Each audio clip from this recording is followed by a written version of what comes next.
कल्याण डोंबिवली महानगरपालिकेकडून 4 दिवसात तब्बल 111 अनधिकृत बार, ढाबे व टपऱ्यांवर कारवाई।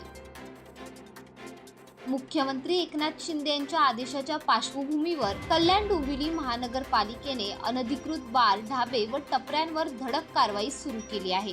गेल्या 4 दिवसात अनधिकृत 8 बार, 2 हुक्का पार्लर तर 32 ढाबे, चायनीज तसेच फूड स्टॉल असे मिळून 69 टपऱ्या जमीनदोस्त करण्यात आल्या आहेत, तर 33 बारला नोटीस बजावण्यात आली आहे। त्यातच सर्वाधिक चर्चेत असलेले भोईवाडा परिसरातील बार्बिक्यू स्क्वेअर हे हॉटेल अनधिकृत असल्याचे निष्पन्न झाले आहे। लवकरच या हॉटेलवर कारवाई करण्यात येणार असल्याची माहिती केडीएमसीच्या सहाय्यक आयुक्त सोनल देशमुख यांनी दिली आहे।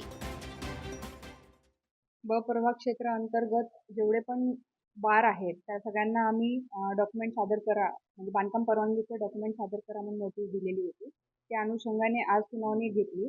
त्याच्यामध्ये तुम्ही जे पर्टिक्युलर विचारतायत बार्बिक्यू स्क्वेअर या हॉटेलच्या संदर्भात त्यांनी जे कागदपत्र सादर केले त्याच्यामध्ये बांधकाम परवानगीबाबत कुठले आढळून येत नाही कागदपत्र, त्या अनुषंगाने पुढील कारवाई आम्ही करू।